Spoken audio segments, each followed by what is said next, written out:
ஏய் நீ ரோகிணியே இல்லை, நீ கல்யாணிடி அப்படின்னு இப்போ முத்து வந்து எல்லா உண்மையும் தெரிஞ்சுக்கிட்டு மீனா சொன்னதுனால வந்து போட்டு உடைக்க போகிற தருணமும், இதுக்கப்புறம் ரோகிணியோட வாழ்க்கை என்ன ஆக போகுது, வீட்டை விட்டு வெளில போடி அயோக்கிய ராஸ்கலுங்கிறதுக்கான ஒரு ப்ரெடிக்ஷன் தான் இது. ஸோ இன்றைக்கி வந்து பார்த்திங்க அப்படின்னா வந்து எப்படியோ இப்போ முத்து வந்து ஒரு மாதிரி மனத்தில் வந்து ரொம்ப நல்ல மனசோட மீனாவுக்காக எல்லாத்தையும் பண்ண, மீனா நீ வருத்தமாக இருந்தால் எனக்கு இப்போ தாங்காது, மீனா நீ வருத்தமாக இருக்கக்கூடாது, நீ ஒரு செகண்ட் அமைதியாக இருந்த அப்படின்னாலே எனக்கு ஏதோ புரியுது, நீ பயத்திலே இருந்தங்கிறதான் நான் திருப்பி திருப்பி சொன்னேன், என்ன பயந்த என்ன மனசில் இருந்துச்சுங்கிறதான் எனக்கு பயந்துட்டே எனக்கும் மனசில் ஓடிட்டே இருந்துச்சு. எப்படியோ இந்த மந்திரிச்ச கயிறு கட்டியாச்சுல, இதுக்கப்புறம் எல்லாம் சரியாயிடும் அப்படின்னு சொன்னதுக்கப்புறமா மீனாவுக்கு குற்ற உணர்ச்சி ரொம்ப பிராண்ட ஆரம்பிச்சிருச்சு. நம்ம வந்து மனசில் ஒரு விஷயத்தை மறைக்க ஆரம்பிக்கிறோம். நம்ம வந்து இப்போ நம்ம மனசில் இந்த சித்தரை பார்த்து பயமோ இல்லை தப்பு செய்கிறோமோங்கிற பயமோங்கிறது கிடையாது, குற்ற உணர்ச்சி தான். ஒரு பெரிய விஷயத்தை, அதுவும் இந்த குடும்பத்தில் அத்தனை பேர்த்தையும் ஏமாத்துற விஷயத்த அண்ணாமலை நம்ம மாமனார் சொன்னாரே, அந்த விஷயத்தை போய் மறைக்கிறோமே, இதுக்கு மேலே மறைக்கக்கூடாது. ரோகிணியோட வாழ்க்கை ரோகிணியுடைய வாழ்க்கை, அதில் நம்ம அவங்க எடுத்த முடிவுக்கெல்லாம் நம்ம வந்து அதுக்கு காரணமாக முடியாது. நம்ம உண்மையை வந்து நம்ம கணவர்கிட்ட சொல்லிடலாம் அப்படின்ட்டு முத்து வந்து நிற்கும் பொழுது, என்ன மீனா இன்னமும் ஏன் சோகமாகவே இருக்கு, அதான் மந்திரிச்ச கையெல்லாம் கட்டிட்டல, இப்போ தான் சிரிப்பு வந்துச்சு உன் முகத்தில் நினச்சேன், எனக்கு மனசு ஃபுல்லாகவே உன் மேலே தான் இருந்துச்சு இன்றைக்கி இந்த காரோட்டம் முதலாம் அப்படின்னு சொல்லும் பொழுது அழ ஆரம்பிச்சிடுறாங்க மீனா. எதுக்கு மீனா அழற, என்ன மீனா அப்படிங்கும்போது, நான் உங்கள்கிட்ட ஒரு உண்மையை சொல்லிடுறேங்க, எல்லாத்துக்கும் காரணம் இந்த ரோகிணி தான் அப்படின்னா. ரோகிணி அவன் என்ன சொன்னான், இந்த பார்லமாக தான் ஏதாவது சொன்னிச்சா, அதனால தான் உனக்கு இவ்வளோ பெரிய நீ சோகமாகவே இருந்தியா, என்ன எதுவும் வார்த்தையை விட்டுச்சா, அது சொல்கிறதெல்லாம் ஒரு ஆள் நீ போய் நினைக்கலாமா அப்படின்னா, வார்த்தையெல்லாம் விடலைங்க, அவங்க வாழ்க்கையே பொய்யுங்க அப்படின்னா. என்னது வாழ்க்கையே பொய்யா அப்படின்னா, ஆமாம், அந்த ரோகிணியோட நிஜ பேர் கல்யாணி. நிஜ பேரா, அப்போ என்ன வேறு ஃபேக் பேரை வச்சு அம்மா இங்கே சுற்றிக்கிட்டு இருக்கு அப்படின்னா, ஆமாம் அவங்களுக்கு ஏற்கனவே கல்யாணம் ஆகிடுச்சு, அது மட்டும் இல்லை கிறிஷோட அம்மா தான் வந்து இந்த ரோகிணி அப்படின்னு சொன்ன உடனே ஷாக் ஆயிடுறாரு முத்து. என்ன மீனா என்ன பேசிகிட்டு இருக்கு, எது குடிச்சிருக்கியா, ஏதோ பேசிக்கிட்டு இருக்க அப்படிங்கும் பொழுது, இப்போ உள்ளார இது தெரியாமல் ரோகிணி சந்தோஷமாக வந்து மனோஜோட தூங்கிட்டு இருக்காங்க. நாளைக்கு காலையில் 40 லட்ச ரூபா வந்து மிச்சம் 30 லட்சம் வந்துடும், பணத்துலேயே நம்ம கொழிக்க போகிறோம், எப்படியோ அந்த மீனா வந்து இப்போ மந்திரிச்ச கயிறுன்னு மட்டும் முடிச்சிட்டானுங்க மேட்ரை, இது இப்படியே சரியாயிட்டா பரவாயில்லன்னு அவங்க நினச்சிக்கிட்டு இருக்க, அவங்க வாழ்க்கையே மொத்தமாக காலியாக போகுது. அப்படி முடிய பிடிச்சி கொத்தா பிடிச்சி வெளில தள்ள போகிறாங்க விஜயா. அதுக்கேற்ற மாதிரி சம்பவம் தான் இப்போ மீனா முத்துவுக்கு உண்மை தெரிஞ்சதால் நடக்க போகுது. முத்துவுக்கு ஒன்றுமே புரியல, என்ன நடக்குதுங்க அப்படின்னு ஒரு மாதிரி இப்போ புரியாமல் கன்ஃபியூஸ் ஆகி என்ன சொல்லிகிட்டு இருக்க மீனா, என்ன தான் நடக்குது அப்படின்னா, நான் அங்கே வச்சு பார்த்தேங்க, அந்த தண்ணி எடுக்க போகும்பொழுது அங்கே தேவசம் கொடுத்துக்கிட்டு இருந்தாங்க. தேவசம் கொடுத்த இந்த யாருன்னு பார்த்தா கிறிஷோட அப்பாவுக்கு தேவசம் கொடுக்குறாங்க. கிறிஷ் இருக்காருன்னு பார்த்தா கிறிஷோட பாட்டி இருந்தாங்க, இப்போ மகேஸ்வரி இருக்காங்க, பக்கத்துலேயே பார்த்தா ரோகிணி உட்காந்துருக்காங்க. இதான் என் ஒரே பொண்ணு கல்யாணின்னு அவங்க அம்மா சொன்னாங்க, இது அவரோட பையன் கிறிஸ்டின்னு சொன்னாங்க. நான் ஷாக் ஆகி போய் பார்த்ததுக்கப்புறம் என் வாழ்க்கையை காப்பாற்றிக்கிறதுக்கு எனக்கு வேறு வழி தெரியல, என்னை வந்து ஒரு சின்ன வயசுலேயே ஒரு வயசான ஒருத்தர் கட்டி வச்சிட்டாங்கன்னாங்க அப்படின்னாலாம் அவள் சொன்னாங்க. அவள் சொன்னதுக்கப்புறமா தான் வந்து இப்போ இங்கே வந்ததுக்கப்புறமா அதே தான் சொல்கிறான், நான் வந்து ஏதாச்சும் பண்ணால் நானும் கிறிஸ்டி எங்கள் அப்பா எங்கள் அம்மா எல்லாருமே உயிரை விட்டுருவோம், எனக்கு இந்த வாழ்க்கை வேணும், மனோஜ் வேணுங்கிறாங்க. அப்படிங்கும் பொழுதே டக்குன்னு கட்டுப்பாய் எந்திரிச்சு நின்று கண்ணெல்லாம் சவந்துருச்சு முத்துவுக்கு.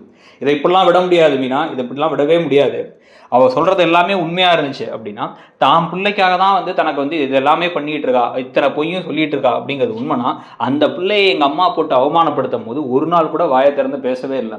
அதே மாதிரி அந்த பிள்ளையை கொண்டு வரணும்னு நினச்சிருந்தா எப்போயோ கொண்டு வந்துருக்கலாம். கிட்டத்தட்ட அவங்களுக்கு கல்யாணம் ஆகி 1.5 வருஷத்துக்கு மேலே ஆக போகுது, அதுக்கான ஒரு சின்ன விஷயத்தை கூட எடுத்த மாதிரி தெரியல. நம்ம பாட்டியை கூட்டு வந்தோம்ல ஊரில் இருந்து, பெரிய பிரச்சனையாகி இவன் வந்து மலேசியாவே கிடையாது, மலேசியா பணக்காரி கிடையாதுன்னு தெரிஞ்ச போது அப்போ பாட்டி கேட்டாங்க, இப்போ சத்தியம் பண்ணு, இந்த பொய்யை தவிர வேற எந்த பொய்யும் நீ சொல்லலன்னு சத்தியம் பண்ணுன்னு சொன்னதுக்கு, நாங்கள் குடும்பம் மலேசியா தான், ஆனால் எங்கள் அப்பா மலேசியாவில் பணக்காரர் கிடையாது அப்படின்னு சொல்லிட்டு சத்தியம் பண்ணான். அவங்க அப்பா மலேசியாவே கிடையாது, இதை தவிர வேற பொய்யே கிடையாதுன்னும் போது தனக்கு கல்யாணமானது, தனக்கு குழந்தை இருக்கிறது, தான் அம்மா இங்கே உயிரோட இருக்கிறது அப்படிங்கிற எதையுமே சொல்லலை. இவன் நல்லவன்னு நினச்சிட்டு இருக்கியா நீ, உன்னை ஏமாத்துறா மீனா, நீ சரியான ஒரு பேக்கா இருக்கங்கிறதுனால உன்னை ஏமாற்றி உன் நல்ல மனசை வந்து யூஸ் பண்ணிக்க பார்க்குறான். அப்படியே உன் மனசை குழப்பி விட்டு நான் எவ்வளோ சோகமாக இருக்கேன் தெரியுமா, எவ்வளோ வருத்தமாக இருக்கேன் தெரியுமா, நீ என் வாழ்க்கையில் எவ்வளோ அடிபட்டிருக்கேன் தெரியுமாங்கிறா. வாழ்க்கையில் அடிபட்டு வந்தவங்க மற்றவங்களுக்கு அடிபடக்கூடாதுன்னு நினைப்பாங்க, ஆனால் நம்ம வாழ்க்கையை எடுத்து விடுறதுக்கு என்னென்னமோ விஷயத்த பண்ணியிருக்காமீனா. உன் வாசலில் கடை போட்டிருந்தால நீ பூக்கடை, அந்த பூக்கடையை காலி பண்ண வச்சது கண்டிப்பாக வந்து இந்த பார்லர் அம்மா தான்.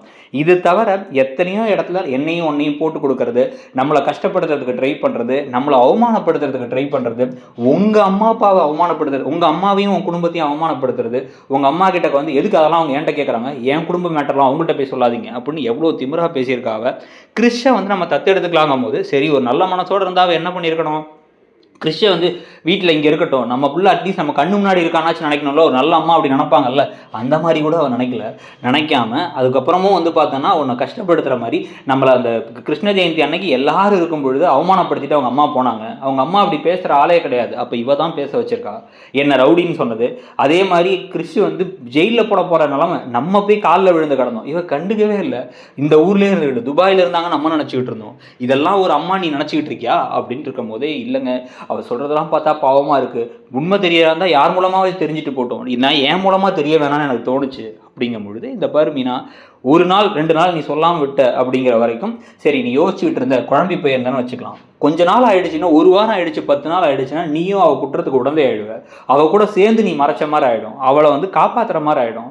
ஒரு ஃப்ராடுத்தனம் பண்ணி தப்பு செஞ்ச ஒருத்தவங்களை காப்பாற்றுறதுங்கிறதுனால நீயும் அந்த குற்றவாளிக்கு உடந்தையும் ஒன்னையும் தான் தூக்கி ஜெயிலில் போடுவாங்க. நீ வந்து ஒரு குற்றமே செஞ்சிருந்தானா, இதை அப்படியே விடக்கூடாது. அப்படிங்கும் போது வந்து மீனா, ஐயோ என்னங்க என்னங்க என்னங்க போ, டம்மு டம்மு டம்முன்னு கதவை தட்டி, ஏய் பாரலாமா, ஏய் மனோஜ் டேய்ங்கும் போது அவங்க 2 பேரும் வெளில வராங்க.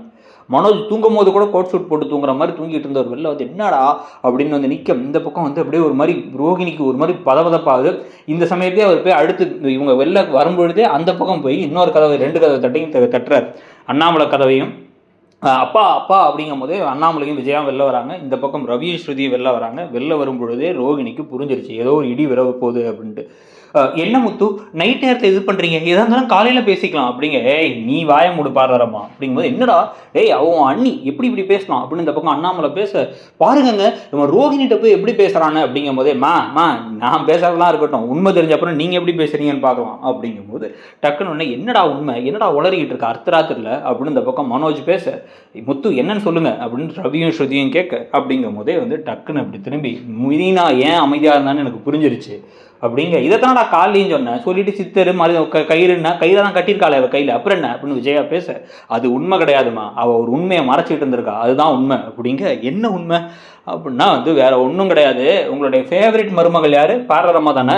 ஆமாம் ரோகிணி தான், அவளுக்கு அதுக்கு என்ன அப்படிங்கும்போது, அந்த ஃபேவரட் மருமகை ஏற்கனவே இன்னொருத்தவங்களுக்கு மருமகளாக இருந்தாலும் அப்படின்னா என்னடா பேசுகிற அப்படிங்கும் போது, இந்த பக்கம் ரோகிணி அப்படியே திருன்னு முழிக்க ஆரம்பிக்க, இந்தா அப்படின்னு கிறிஷ் ஃபோட்டோ காமிச்சு, இந்த கிறிஷ் இருக்கான்ல, ஆமாம் இவன் எதுக்கு இந்த பேசிகிட்டு இருக்க நீ அப்படிங்கும்போது, இவனோட அம்மா வேற யாரும் இல்லை, இந்த ரோகிணி தான் அப்படிங்கும் போதே அவங்க ஷாக்காகி எல்லாரும் பார்க்கும் பொழுதே, இப்போ முத்து அடுத்தடுத்து என்ன நடந்துச்சு, ஏன் மீனா வந்து இந்த மாதிரி வந்து சோகமாக இருந்தாங்க, அங்கே குளக்கரையில் நடந்த விஷயங்கள், காலில் விழுந்த விஷயம், அங்கேருந்து இங்கே வரைக்கும் எல்லாத்தையும் இது பண்ணதுன்னு மொத்த கதையும் சொல்லி, மலேசியாவே அவங்க பார்த்ததும் கிடையாதுங்கிறத சொல்லி, இப்போ ரோகிணியை வெளில அனுப்புனா ரோகிணி முழு நேரம் வில்லியாயிடுவாங்க. இந்த தெய்வ மகள் சீரியலில் வந்து முழு நேரமாக அந்நியார் வில்லியா இருப்பாங்கல்ல, அந்த மாதிரி இந்த அந்நியாரும் வில்லி ஆகிறதுக்கான வாய்ப்பு இருக்கு. அப்படிதான் வீட்டுக்குள்ளேயே வச்சிருந்து இப்படியே கதையை கொண்டு போய் மீனா எதையும் சொல்லாம, பாவம் நானே நினைச்சாலும் சொல்லக்கூடாது ரோகிணியை பத்தி அப்படின்னு நினைச்சிட்டே போனாங்க அப்படின்னா, ரோகிணியோட வாழ்க்கையில செய்யற தவறுகளுக்கு மீனாவும் உடந்தை ஆயிடுவாங்க.